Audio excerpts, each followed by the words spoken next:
Hello, everybody, and welcome to the wonderful first game of the NFL season. We have the Hall of Fame game on tonight. I'm going to be your host today, Sean, PSU fans to Newsham, and I'm going to help you guys run through some thoughts and strategies when looking at the Hall of Fame game. It is a bit different than the rest of the regular season because there's only one, so you're getting a showdown slate out of it, and then also it is the first game. So these teams are playing an extra game in the preseason, and they are going to come in and probably play more back-end guys. So some quick thoughts in terms of the Hall of Fame game in general. And then next week when we come back for the regular preseason where there are bigger slates and more teams, I'll give you a bit more of a breakdown of that path and tell you how to approach those slates. So for the Hall of Fame game, the first thing that comes to mind in terms of approaching the slate is opportunity is greater than all other things, including talent. You're looking for players that have great opportunities to produce during the game. If you look back through previous Hall of Fame games, you'll notice that there are limited interactions for every player for the most part. Teams run a lot of back-end guys on the roster. Most starters do not play at all. If they do, they play very limited amount of snaps, maybe one series at most. So you're looking for places on the depth chart where it's very thin and that you can sort of gauge, be like, there's only 3 guys at running back. I know that these guys are at least going to play and get some activity because it's going to be hard to pinpoint exactly how much volume anyone will get. So the best idea and the best path to do this is to sort of look at where teams are thin and decide based on that, okay, they're thin. There's really only a couple options. So these guys have to get volume. Because if you have a situation where you have, let's say, 15 receivers and they're all active for the game, that limits snap counts for every single one of them. It trickles down and trickles upwards in terms of your inability to sort of pinpoint, oh, this guy's going to get 6 targets in the game. It's more so these guys are all going to play about 5 to 10 snaps. I maybe have one opportunity. That leads to the next point. Defenses are king in the Hall of Fame game. In general, in preseason, when you have showdown slates, defenses are the best plays a lot of the time. If you look through previous Hall of Fame games, you'll notice the defenses end up in optimal lineups more than any other position and any other player. That does include captain, and it includes non-captain and just in the flex and the showdown slate. So the reason for this is when you look at every other player, they are limited to the amount of snaps that they will play. The defenses, however, will play every single defensive snap for their team in the game. Add on to that typically defenses are playing against players that are a lot more mistake prone and maybe not as polished as you'll see during the regular season. So you'll see a lot more sacks, a lot more fumbles, a lot more interceptions due to these things. So if we look back at last year's Hall of Fame game, the one defense was by far the highest scorer in the game, and they ended up being the best play by far. The year before, the defenses both ended up in an optimal lineup. However, they did have a couple players that were more utilized and therefore were better captains. So in terms of what to use for the players, the defenses are typically king and typically end up in your winning lineups for GPPs and cash. However, sometimes they may or may not be in captain or they may be in flex. Next thing is the limited utility of players and who to play in captain. So typically in the preseason, it's very difficult for a non-mobile quarterback to be the captain and winner in the Hall of Fame game. The reason for this is because if they do not have mobility, they have no rushing upside, which therefore leads to them passing whenever they get in terms of passing usage. That's what their production is. The issue is obviously if they throw a touchdown, someone is on the receiving end of the touchdown, which therefore will lead to that person more than likely having more points than the quarterback. For example, if you have a non-mobile quarterback that plays a half and throws for 100 yards and a touchdown, you're looking at 8 points. Well, the person who catches the touchdown is at minimum at 7.1 points just on the touchdown, the catch, and the 1 yard if they throw a touchdown from the 1. So more than likely, you're looking at a receiver who would be ahead of the quarterback in that situation in terms of optimal status. Now, that said, the quarterbacks are still very important. If the quarterbacks are playing a significant amount of time and they get 6 to 8 points, it's a very good probability that they will end up in an optimal lineup. That leads to the next point of points that you can expect and you hope for from your players in the Hall of Fame game. So in the Hall of Fame game, you will probably have very few players that score double-digit points, if any at all. Last year in the Hall of Fame game, not a single player outside of the defense recorded 10 points. The highest player was Malik Turner at 8.7 points last year. He had 4 catches for, I believe, 47 yards. So he was the top player in the game. So if you get 6 to 8 points from a player, it's a very good probability that they're going to end up in the winning GPP lineups and cash lineups. So then that will lead to my last point for the Hall of Fame game is the best way to differentiate yourself and find the winning GPP lineup is to have a receiver that catches a touchdown or a running back that's maybe a back end guy that will catch a touchdown. So for example, is if a receiver catches a 20-yard touchdown and scores 9 points, that person is almost certainly going to end up in the GPP winning lineup. Now, when you look at the lineups for GPPs, you're going to find quarterbacks and defenses are incredibly highly owned. The defenses, I would reckon, will come in at 75+% easily, and then some of the quarterbacks will be 50% or more. So when you're looking at some of these back-end receivers on the depth chart, most teams will have 10 to 15 guys, which we'll see today when I go through the depth charts. And if they have, let's say, 13, 14 receivers, the ownership between the receivers will be spread out. So you will find some guys at the back end at 1-2% owned. If you have a guy at 1-2% owned that ends up putting up 10 points and catches a 30-yard touchdown, that can really propel you to the top of GPPs. In cash games, I would recommend staying away from receivers in general. Most of your top plays are going to be quarterbacks, defenses, and even kickers in the preseason. So that's something to take a note of. So today we'll go through each team's depth chart, and I'll give you guys some ideas of what I'm thinking going into things. And then the last key, this should have been in the a minute ago. This is probably the most important thing. Make sure you guys are following along. I'll be updating things in Discord along with other people, and make sure you're seeing who's in and out of lineups. Typically, for the Hall of Fame game, we will get a list of players that are inactive. What that means is maybe, yes, you were playing that player, but what it also means is someone could be propelled from maybe an afterthought to a stone lock best play on the slate at 7 p.m., an hour before the kickoff. So you have to make sure you are staying aware of what is happening throughout the day. If anyone is being ruled out, that is a crucial thing to note. So make sure you guys are in the Discord. I'll be in there to answer any questions as well. So looking at the first team on the slate today. So if you guys go, this is a great page that we have already designed for you guys for the preseason. And you'll see the preseason depth charts. It's a very easy link where you can go through each and every team on the preseason schedule and see. So we're going to start off with the Jaguars tonight, and we'll talk about what they have and what we're looking at. So first thing with the Jaguars that we're going to note is that they have 2 quarterbacks that are out as of now. Lawrence and Bethard are not expected to play, which therefore leads you with Jake Luton and Kyle Sloter. Now, neither of these guys are extremely talented. I would not expect them to be very mobile. Neither of them is a guy that's going to run and take off and put up huge yardage from that perspective. Now, however, what we do notice is there's only 2. So there's 1 full game at quarterback to be played, and there's only 2 of them. I expect Jake Luton to get a majority of the snaps. Now, granted, that might just mean he plays one half and then Sloter plays the second half. But Luton at quarterback tonight has the best upside to play more than any other quarterback. I think it's realistic he could play into the second half in the event they want to see a little bit more of him, because Sloter, I believe, was just sort of signed as like a camp body and a camp arm to go out there and throw some extra passes. So for me, Luton's probably the top quarterback option on the slate. All right, moving down to the running backs. As you see, we do not expect Etienne or James Robinson to play. That leaves them with only 4 running backs. Raekwon Armstead's been on the team for a few years, and I don't expect him to get tons of work. He might start the game and get a series or 2, which the issue with that is if he does get a series or 2, that cuts into the back-end guys who are maybe more likely options for a given lineup. Snoop Connor's my favorite from a talent perspective. The rookie out of Ole Miss was really productive at Ole Miss. He was in a 3-man backfield at Ole Miss, so even though he may not get tons of snaps tonight, he's already used to that. And he was able to show last year that he was very productive in limited snaps, was able to find the end zone a lot.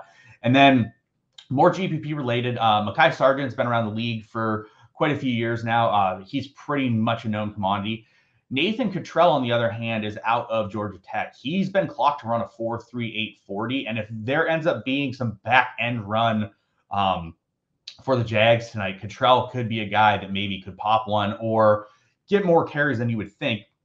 And he should be relatively low owned because he's not a known commodity. No one really knows him, and he's at the total back end of the depth chart. All right, moving down to the receivers. As you see, we have 13 receivers listed on the depth chart. We don't expect much, if any, snaps from Kirk Jones or Zay Jones, and then Shenault and Treadwell we don't really expect much from as well.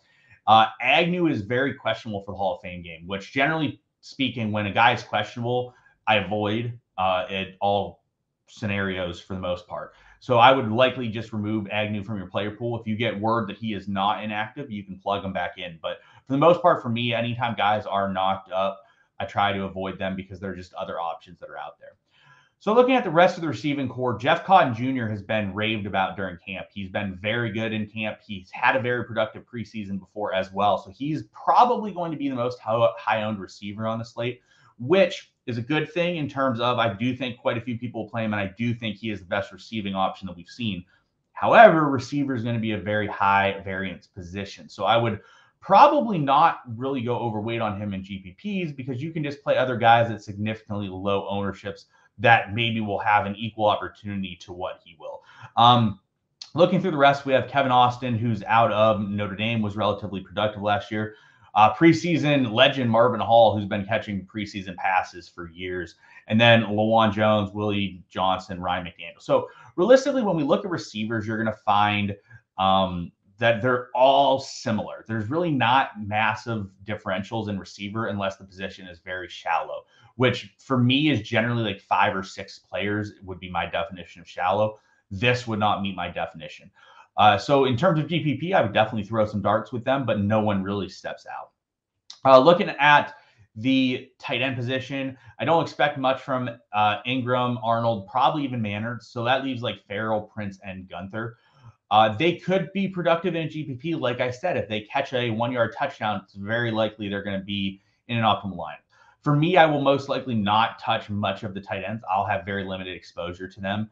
But that is to note with tight ends is that they can still get there just as much as the receivers, and they typically will be more under-owned than the receivers. At kickers, we have Santoso and Elliott Fry. It's possible both kick during the game, so I don't think the kicking options for Jacksonville is something that you should go with. And the Jacksonville defense, which you do not see here, is definitely a great option for tonight, probably the second best. The reason I like the Raiders more is because I think the quarterback play of Luton and Slaughter is probably worse than what we will get out of the Raiders. So if you go up here, you guys can see that there is a drop-down tab where you can go and find any team you want. So moving over to the Raiders, we don't think Derek Carr is going to play. However, as you notice with the Raiders, they have 3 quarterbacks with Stidham, Mullins, and Garbers. I do expect Stidham to get the most playing time of the Raiders quarterbacks and think he's definitely an option in your cash game lineups. I think that he'll probably get a half or possibly at least close to a half, which makes him pretty close to Luton and probably right there with Slaughter in terms of expected playing time. But he does probably have a little more talent. The issue is that his downside in playing time is a bit more than the others because it could be where he gets a quarter, Mullins gets a quarter, and then Garbers gets a half. For me, I'm not as interested in Nick Mullins because he's a known commodity around the league. I don't think he'll get a significant amount of snaps in this game in most scenarios. So for me, he's the worst of the quarterback options tonight of all 5. And then Garbers is going to be a bit more of a wild card for me tonight. He has mobility. The other quarterbacks really don't have much mobility, but Garbers has proven over his college career that he can run a bit.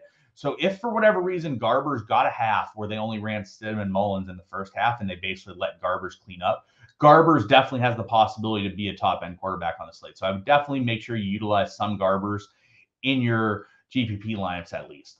Looking at the running back, so we're not expecting Jacobs, Drake, or Bolden to play much at all. Britton Brown has been banged up, and then Jacob Johnson is a fullback. So that leaves the running back situation that we're anticipating for tonight as Zamir White, Amir Abdullah, and Austin Walter.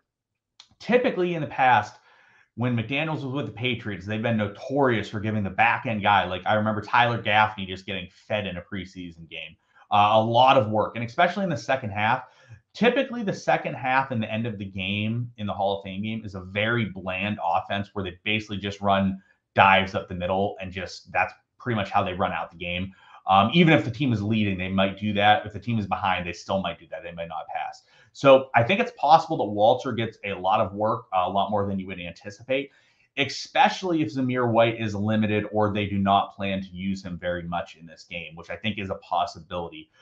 So I definitely think Austin Walter, of all the running backs in the game tonight, has the highest upside in terms of touch volume, which is what we care about the most. Moving on to the receivers. One quick note of the receivers overall. I do think the quarterback play as a whole is better from the Raiders than it is from the Jaguars, which does help the receivers a little bit. I don't expect Adams or Renfro much at all. I even don't really expect tons from Mac Hollins. Keelan Cole intrigues me because he has been very productive in the preseason before. He's clearly very talented, and it's a revenge game where he gets to go against his old team, the Jaguars. So he's someone I think could produce if given opportunities. And then looking through the rest of the lineup, I think that Tyron Johnson and Demarcus Robinson have quite a bit of talent. And they will typically be outside receivers that could be up and down the field. A lot of the times, if a guy catches a long touchdown, a 50-yard touchdown in the preseason, let's say, that guy's almost surely going to be in the winning lineup, very likely to be the captain. It's a situation where the defense, it's pretty much generally going to be the defense or like a receiver, a quarterback, or a running back that gets 10 to 12 points. So it really comes down to, does a defense score a touchdown? Typically, if a defense scores a touchdown, they will be the captain. If a defense does not score a touchdown, they're less likely to be the captain. And when looking at non-captains, you look at guys like Tyron Johnson, Demarcus Robinson, Isaiah Zuber, and Jordan Vesey. They're going to be outside receivers that are going to be running wind sprints down the sidelines. They might have a shot at catching a 50 or 60-yard touchdown. For me, I really like DJ Turner and Justin Hall. The reason I like them is they do not have tons of slot options here with Hunter Renfrow not playing. When you look at Johnson, Robinson, Zuber, and Vesey, these guys are mainly outside receivers that won't be as active. So another thing to note with Justin Hall is a very big gadget player out of Ball State.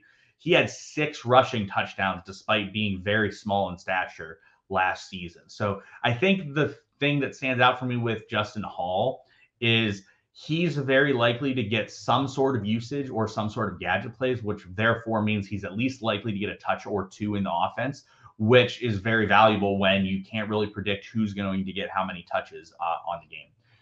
Scrolling down to the tight ends, again, I'm not expecting much out of Waller, Moreau. Hollister has been a guy that has smashed the preseason before, and then you have Horsted as well.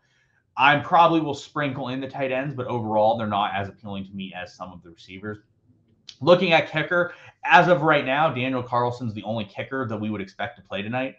In the past, in the Hall of Fame game, they do some weird things where maybe a punter ends up kicking or something like that. So definitely be on the lookout and make sure that Carlson is active for the game and is going to take field goal attempts. If he does not, obviously you would remove him.